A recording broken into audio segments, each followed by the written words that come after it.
کی عظمتیں کیا ہیں، محمد مصطفیٰ جانے۔ الحمدللہ رب العالمین، والصلاة والسلام علیک یا صفوة الانبیاء والمرسلین، اما بعد فاعوذ باللہ من الشیطان الرجیم، بسم اللہ الرحمن الرحیم۔ قال اللہ تبارک وتعالی فی القرآن الکریم، یوم لا ينفع مال ولا بنون الا من اتی اللہ بقلب سلیم۔ صدق اللہ العظیم وبلغنا رسولہ النبی الکریم۔ انتہائی عزت و توقیر کے لائق میرے محترم ناظرین کرام، آپ کا میزبان محمد ثاقب اقبال شامی پروگرام تزکیہ قلب کے ساتھ آپ کی خدمت میں حاضر ہے۔ السلام علیکم ورحمۃ اللہ وبرکاتہ۔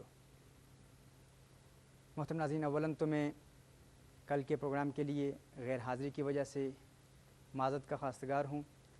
شدید علالت کے باوجود ڈاکٹر احمد لیاقت حسین صاحب کی دعوت پر ایئر وائی ڈیجیٹل پر تقریباً 2-2.5 گھنٹے کے لیے لائیو پروگرام جاری رہا، اور ہر چند کے ڈاکٹر صاحب نے ایمفسائز بھی کیا کہ ان کے ناظرین QTV کے اس پروگرام کو ضرور دیکھیں، لیکن شومی قسمت کہ طبیعت اتنی ناساز ہو گئی تھی کہ ہم نے اپنے اس پروگرام کے ڈائریکٹر سے بات کی کہ وہ ریپیٹ چلا دیں، تو اس کی وجہ سے کچھ کنفیوژن بھی ہو گئی، لیکن انشاءاللہ تعالی ہم اپنے ماضی کے پروگرام کو حسب معمول جاری رکھتے ہوئے اسی سلسلے کو جاری رکھتے ہیں۔ ناظرین کرام، میں عرض کر رہا تھا کہ انسان کا یہ جو فزیکل دل ہے، فزیکل ہارٹ، اس کے اندر ایک اسپریچول ہارٹ ہے، ایک روحانی قلب ہے۔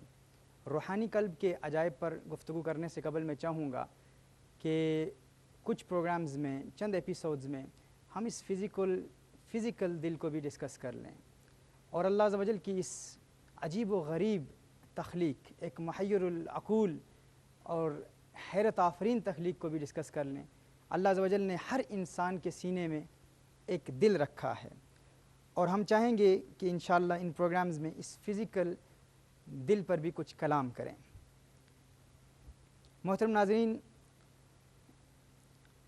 بایو فزکس اور بایو کیمسٹری کے ماہر امریکن ڈاکٹر گوہر دی انٹیلیجنٹ ہارٹ، یہ ان کی کتاب ہے، اس میں اسی فزیکل دل کے بارے میں کلام کرتے ہیں۔ وہ کہتے ہیں کہ if we look at the efficiency alone of the heart, it is remarkable. The heart beats about 100,000 times a day, 40 million times a year, and it beats non-stop throughout our lifetime. It pumps 2 gallons of blood per minute and over 100 gallons per hour. The intelligent heart میں ہے کہ انسان کا دل، یہ جو انسان کا فزیکل دل ہے، انسان کا جسمانی دل، یہ ہر روز ایک دن میں 1,00,000 مرتبہ دھڑکتا ہے، اور ایک سال میں 40 ملین مرتبہ انسان کا دل دھڑکتا ہے۔ یعنی جب سے ہماری ولادت ہوئی ہے، ولادت سے لے کر انسان کی موت تک یہ سلسلہ متواتر جاری رہتا ہے۔ ہر روز انسان کا دل 1,00,000 مرتبہ دھڑکتا ہے، اور سال میں 40 ملین مرتبہ۔ اور یہ کہتے ہیں کہ انسان کا دل 1 گھنٹے میں، ودن 1 آور، 1 گھنٹے میں 100 گیلن خون انسان کے جسم میں منتقل کرتا ہے۔ یعنی 100 گیلن خون انسان کا دل انسان کے جسم میں پمپ کرتا ہے 1 گھنٹے میں، اور 1 گیلن یہ تقریباً 3 سیر اور 10 چٹانک کا ہوتا ہے۔ یعنی اس کو سمجھنے کے لیے کہ یہ کتنا تھکا دینے والا کام ہے،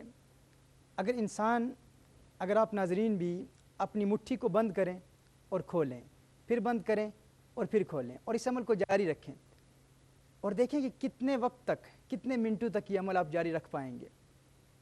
انسان کا دل، جو انسان کے مٹھی بھر دل، یعنی اس سے بڑا نہیں ہوتا، وہ انسان کی پیدائش سے لے کر انسان کی موت تک اس عمل کو جاری رکھتا ہے، لیکن انسان کا دل تھکتا نہیں ہے۔ ہم بیٹھے ہوئے ہیں، دل کی دھڑکن جاری ہے، ہم کھڑے ہیں، دل کی دھڑکن جاری ہے، ہم سو رہے ہیں دل کی دھڑکن جاری رہتی ہے، ہم خوش ہیں انسان کا دل دھڑکتا رہتا ہے، ہم غصے میں آ جاتے ہیں تو اس کی رفتار مزید بڑھ جاتی ہے، ہم جوش میں مبتلا ہو جاتے ہیں تو اس کی رفتار مزید تیز ہو جاتی ہے۔ انسان جب پرسکون نیند آرام سے سو رہا ہوتا ہے تو اس کی رفتار کم ہو جاتی ہے۔ یعنی یہ عمل، یہ قواعد انسان کا دل خود ہی ہماری بے خبری میں مرتب کرتا رہتا ہے، یہ ترتیب ہمارے دل کی اپنی بنائی ہوئی ہے، ہمیں اس کا احساس تک نہیں ہوتا، ہمیں اس کا علم تک نہیں ہوتا۔ اور یہ بھی آپ غور کریں کہ 100 گیلن 100 گیلنز ہر گھنٹے میں انسان کا دل انسان کے جسم میں پمپ کرتا ہے، خون پمپ کرتا ہے، خون منتقل کرتا ہے۔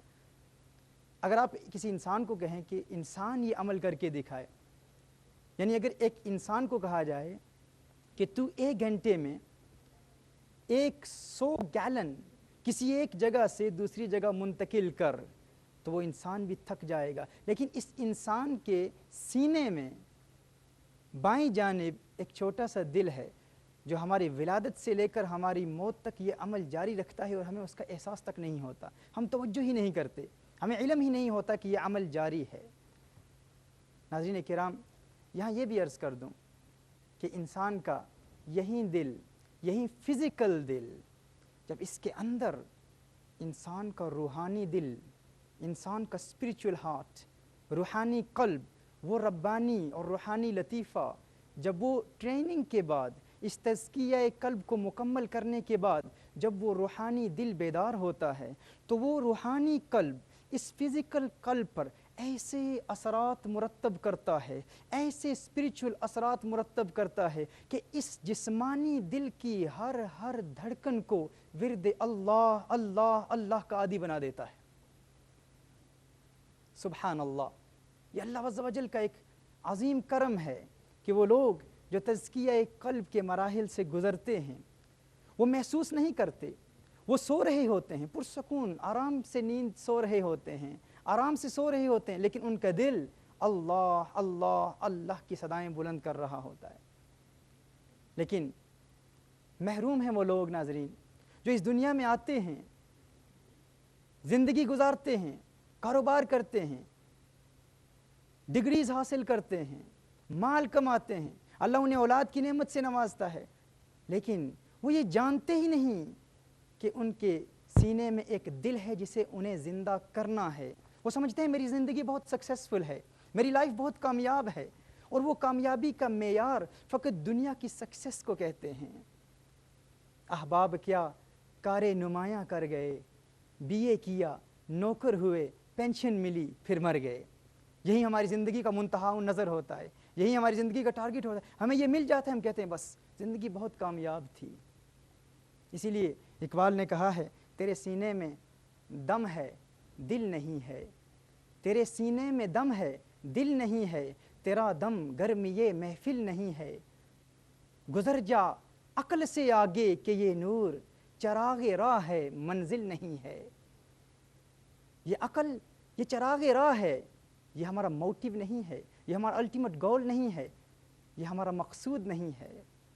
ناظرین کرام، وہ لوگ جو اپنے دل کی دنیا آباد کر لیتے ہیں، پھر انہیں گناہ کا موقع ملے بھی تو وہ گناہوں سے اجتناب کرتے ہیں۔ کچھ ایسی اسپریچول فورسز آ جاتی ہیں جو انہیں گناہ سے بچا لیتی ہیں، جو ان کی حفاظت کرتی ہیں، اور اگر نفس و شیطان کے مکر و فریب کی بنیاد پر اگر گناہ کا ارتکاب کر بھی لیں تو وہ توبہ میں تاخیر نہیں کرتے، فوراً توبہ کر لیتے ہیں۔ اور یہی وہ لوگ ہیں جن کے متعلق حضور اکرم صلی اللہ علیہ وسلم نے ارشاد فرمایا کہ اللہ عز و جل ارشاد فرماتا ہے کہ جب یہ بار بار توبہ کرتے ہیں تو اللہ عز و جل کو ان کی بار بار کی گئی توبہ اتنی پسند آتی ہے کہ اللہ ارشاد فرماتا ہے فَلْيَفْعَلْ مَا يَشَاءُ، اب یہ شخص جو چاہے کرے، اب یہ جو کرنا چاہے کر لے۔ کیوں؟ اب یہ گناہ کرنا بھی چاہے تو اللہ کی رحمت اسے گناہ کرنے نہیں دیتی۔ حضرت سلیمان بن بشار رضی اللہ تعالیٰ عنہ ایک نہایت ہی خوبصورت اور صاحب جمال نوجوان تھے۔ وہ اپنا واقعہ بیان فرماتے ہوئے ارشاد فرماتے ہیں کہ وہ اپنے ایک رفیق کے ساتھ، ایک دوست کے ساتھ حج کے سفر پر جا رہے تھے۔ فرماتے ہیں جب ہم مدینہ المنورہ سے نکلے، ہم نے مقام ابوا میں پڑاؤ کیا، وہاں ہم رکے، اور ان کا دوست رفیق وہ اناج لینے کے لیے وہاں سے بازار میں گیا، مارکیٹس میں گیا۔ وہ فرماتے ہیں کہ میں وہاں بیٹھا ہوا تھا، اچانک دیکھتا ہوں کہ ایک انتہائی حسین عورت جس کے حسن کی شہرت تھی وہ میرے سامنے آتی ہے اور حضرت سلیمان بن بشار رضی اللہ تعالیٰ عنہ سے کہتی ہے کہ آپ کھڑے ہو جائیں۔ فرماتے ہیں کہ میں نے سوچا کہ شاید یہ کھانا طلب کر رہی ہے، تو میں کھڑا ہو کر دسترخوان تیار کرنے لگا، دسترخوان بچھانے لگا کہ اس کی خدمت کروں۔ لیکن وہ حسین عورت وہ کہتی ہے کہ میں کھانا طلب نہیں کر رہی، میں آپ سے وہ چاہتی ہوں جو عورتیں مردوں سے چاہتی ہیں۔ حضرت سلیمان بن بشار رضی اللہ تعالیٰ عنہ ارشاد فرماتے ہیں کہ میرے قلب کی کیفیت بدل گئی۔ وہ فرماتے ہیں کہ میرے دل میں ایسی رقت پیدا ہو گئی کہ اللہ کے خوف سے میں نے رونا شروع کر دیا۔ فرماتے ہیں میں اس قدر رویا، اور اللہ والے جب روتے ہیں ناظرین تو ان کے رونے کی کیفیت بھی ایسی دل برانہ ہوتی ہے۔ اللہ کی محبت میں، اللہ عز و جل کی یاد میں، اللہ کے خوف میں جب روتے ہیں، ہم رونے پہ آ جائیں تو دریا ہی بہا دیں، شبنم کی طرح سے ہمیں رونا نہیں آتا۔ وہ اس انداز میں روتے ہیں۔ وہ فرماتے ہیں کہ میرے رونے کی یہ ادا دیکھ کر وہ عورت مایوس ہو گئی اور وہاں سے چلی گئی۔ حضرت سلمان بن بشار رضی اللہ تعالیٰ عنہ فرماتے ہیں کہ جب میرا وہ رفیق، میرا وہ دوست اناج لے کر واپس آیا تو مجھے دیکھ کر کہتا ہے، میرے چہرے پر رونے کے آثار دیکھ کر، سائنز دیکھ کر کہتا ہے آپ کیوں رو رہے تھے؟ تو فرماتے ہیں میں نے کہا کہ مجھے اپنی اولاد کی یاد آ رہی تھی، بچوں کی یاد ستا رہی تھی، اس لیے رو رہا تھا۔ سلمان بن بشار رضی اللہ تعالیٰ عنہ فرماتے ہیں کہ اس نے اصرار کیا، اس نے کہا نہیں آپ مجھے بتائیں واقعہ کیا ہوا۔ وہ فرماتے ہیں کہ میں نے اس کے اصرار پر سب کچھ بتا دیا۔ سلمان بن بشار رضی اللہ تعالیٰ عنہ فرماتے ہیں کہ جب میں نے اس کو سارا ماجرا سنایا، سارا قصہ سنایا، تو میرا وہ دوست اس نے بھی رونا شروع کر دیا۔ فرماتے ہیں وہ زاروں قطار رو رہا تھا۔ میں نے کہا تو کیوں رو رہا ہے؟ اس نے کہا کہ ہے سلیمان بن بشار میں اس لیے رو رہا ہوں کہ آپ ایسے روحانی مقام پر فائز ہو چکے ہیں کہ آپ تو اجتناب کرنے میں کامیاب ہو گئے، آپ تو اس امتحان میں پاس ہو گئے، لیکن اگر میں آپ کی جگہ ہوتا تو انکار نہ کر پاتا۔ سلیمان بن بشار رضی اللہ تعالیٰ عنہ ارشاد فرماتے ہیں کہ ہم وہاں سے مکہ المکرمہ روانہ ہوئے۔ جب کعبۃ اللہ کا طواف کیا، جب ہم نے طواف و سعی سے فراغت حاصل کر لی تو اس کے بعد میں ایک حجرے میں چلا گیا، ایک کمرے میں لیٹ گیا اور میری آنکھ لگ گئی، میں سو گیا۔ کہتے ہیں جب میں سو گیا تو خواب میں ایک حسین و جمیل شخص کو دیکھتا ہوں۔ میں نے پوچھا آپ کون ہیں؟ تو فرمانے لگے کہ میں عیسیٰ ہوں علیہ السلام۔ فرماتے میں نے پوچھا، میں نے عرض کی آپ عیسیٰ نبی اللہ، آپ اللہ کے نبی عیسیٰ علیہ السلام ہیں؟ انہوں نے فرمایا ہاں۔ سلمان بن بشار فرماتے ہیں کہ میں نے عیسیٰ علی نبی علیہ الصلوۃ والتسلیم کی بارگاہ میں عرض کی حضرت عزیز مصر کی بیوی اور آپ کے مابین جو معاملہ ہوا تھا بڑا عجیب تر تھا، بہت عجیب تھا۔ حضرت عیسیٰ علیہ السلام نے فرمایا ہے سلیمان بن بشار، یقیناً عزیز مصر کی زوجہ اور میرے بابین جو معاملہ تھا وہ بڑا عجیب تھا، لیکن کل اس عرابی عورت کے ساتھ جو تیرا معاملہ ہے وہ اس سے بھی عجیب تر تھا۔ سبحان اللہ، یہ اللہ کے ان مقربین کو، اولیاء کاملین اور اللہ کے پیارے انبیاء ان کی خوابوں میں آ کر کنسلیشن دیتے ہیں، تسلی و تشفی کے لیے تشریف لاتے ہیں کہ آپ کا فلاں عمل اللہ کی بارگاہ میں مقبول ہو گیا۔ لیکن ناظرین کرام، یہ توبہ پر ان لوگوں کو استقامت اسی صورت میں حاصل ہوتی ہے جب یہ تزکیہ قلب کے مراحل سے گزرتے ہیں۔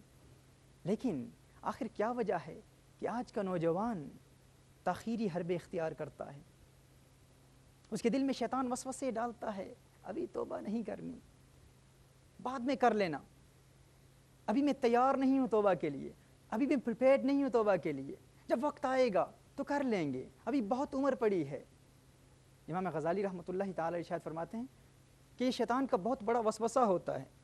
شیطان انسان کے دل میں یہ وسوسہ ڈالتا ہے کہ آج تو توبہ کرنے کے لیے تیار نہیں ہے، آج تو فلی پریپیئرڈ نہیں ہے، جب وقت آئے گا سب سے پہلے تو خود کو تیار کر، جب تو نے خود ٹریننگ کر لی تو پھر توبہ کر لینا، توبہ پر استقامت مل جائے گی۔ وہ فرماتے ہیں کہ یہ ایک بہت ہی بڑا شیطان کا وسوسہ ہے، اس لیے کہ اگر کسی شخص کو کہا جائے کہ اگر تو کامیابی چاہتا ہے، اگر تو زندگی میں سکسیس چاہتا ہے، تو یہ ایک پودا ہے، ایک پلانٹ ہے، تو اسے اپروٹ کر، تو اسے زمین سے اکھیڑ کر باہر نکال دے، اگر تو اس میں کامیاب ہو گیا تو تجھے کامیابی مل جائے گی، تو زندگی میں سکسیس حاصل کر لے گا۔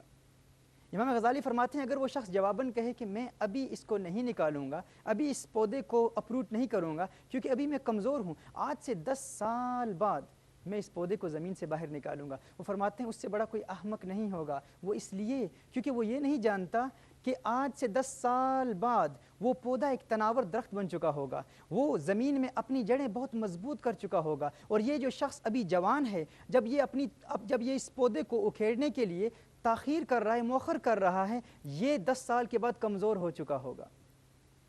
ناظرین کرام، عین اسی طرح وہ انسان جو توبہ کو مؤخر کرتا ہے اس ارادے سے اور اس بہانے سے کہ میں مؤخر کروں گا، بعد میں مضبوط ہو جاؤں گا، امام غزالی رحمۃ اللہ تعالی ارشاد فرماتے ہیں کہ بعد میں تو کمزور ہو جائے گا اور نفس و شیطان تیرے دل کی زمین میں پختہ جڑیں بنا لیں گے، وہ اپنی جڑیں اتنی مضبوط کر لیں گے کہ توبہ تیرے لیے امپاسبل ہو جائے گی، ناممکن ہو جائے گی، لہٰذا تاخیر نہ کر۔ تیرے دل میں شیطان یہ وسوسہ ڈالتا ہے کہ میرے دل میں فلاں خواہش ہے، جب وہ خواہش پوری ہو جائے گی میں پھر توبہ کروں گا۔ وہ فرماتے ہیں ایسا ہرگز ممکن نہیں، کیونکہ خواہشات کی تکمیل، جب انسان کی خواہش مکمل ہو جاتی ہے، تکمیل ہو جاتی ہے، انسان کے ڈیزائرز فلفل ہو جاتے ہیں، after the fulfilment of our desires they gave birth to children. ایک خواہش جب پوری ہوتی ہے تو وہ مزید بچوں کو جنم دیتی ہے، مزید خواہشات کو پیدا کرتی ہے۔ ہم سمجھتے ہیں کہ فلاں خواہش جب اس کی تکمیل ہو جائے گی تو اس کے بعد میں توبہ کر لوں گا، جب خواہش مکمل ہو جائے گی توبہ کر لوں گا، اور وہ خواہش کی تکمیل کے بعد خواہش ختم نہیں ہوتی ناظرین، وہ خواہش مزید خواہشات کو جنم دیتی ہے، پھر ہم ان مزید خواہشات کی پرورش کرتے ہیں، وہ جب پروان چڑھتی ہیں، ایک خواہش تھی 10 بن گئی، جب ان کی تکمیل ہوئی تو ہزاروں خواہشات ایسی بن گئی، اسی لیے کہا ہزاروں خواہشیں ایسی کہ ہر خواہش پہ دم نکلے، بہت نکلے میرے ارماں لیکن پھر بھی کم نکلے۔ یہ خواہشات کم نہیں ہوتی، یہ خواہشات ختم نہیں ہوتی۔ سب سے پہلی خواہش جو اس وقت آپ کے دل میں موجود ہے، آئیے اس کا خاتمہ کریں۔ اگر ہم اس کا خاتمہ کرنے میں کامیاب ہو گئے تو انشاءاللہ تعالی توبہ میں استقامت حاصل ہو جائے گی۔ ناظرین کرام، آئیے ہم اولیاء کاملین کی تعلیمات سے سبق حاصل کرتے ہیں۔ ہمیں جو شیطان کہتا ہے، کبھی کبھی شیطان ایسے بھی وار کرتا ہے، کبھی کبھی شیطان یہ بھی کہتا ہے دیکھ اللہ کی طرف سے جب کوئی بڑا سگنل آئے گا نا، جب کوئی بڑا میسیج آئے گا اس وقت توبہ کر لینا، جب کوئی بڑی مصیبت آئے گی، جب کسی دوست کی موت واقع ہو جائے گی پھر توبہ کر لینا، جب کوئی اپنا عزیز قریبی رشتہ دار دنیا سے چلا جائے گا تو یہ اللہ کی جانب سے ایک سگنل ہوگا، اللہ کی جانب سے ایک میسیج ہوگا، پھر تو اس میسیج کو قبول کر لینا، پھر توبہ کر لینا، یا کوئی مصیبت آئے گی پھر توبہ کر لینا۔ لیکن ناظرین کرام، ہم اسی سگنل کے انتظار میں رہتے ہیں اور اچانک ملک الموت سگنل لے کر آتے ہیں، موت کا پیغام لے کر آتے ہیں۔ کہ یہ سگنل ہمارے لیے کافی نہیں ہے؟ کیا رسالت مآب صلی اللہ علیہ وسلم کی احادیث ہمارے لیے کافی نہیں ہے؟ کیا کیو ٹی وی کے ذریعے آپ کے ٹی وی سکرینز پر یہ سگنل نہیں پہنچ رہا؟ کیا تزکیہ قلب پروگرام کے ذریعے یہ پیغام آپ تک نہیں پہنچ رہا؟ کیا توبہ کا پریکٹیکل میتھڈ آپ کو سکھایا نہیں گیا؟ کیا توبہ پر استقامت حاصل کرنے کی پریکٹیکل میتھڈالوجی آپ کی گوش گزار نہیں کی گئی؟ آپ کو بتا دیا گیا ہے۔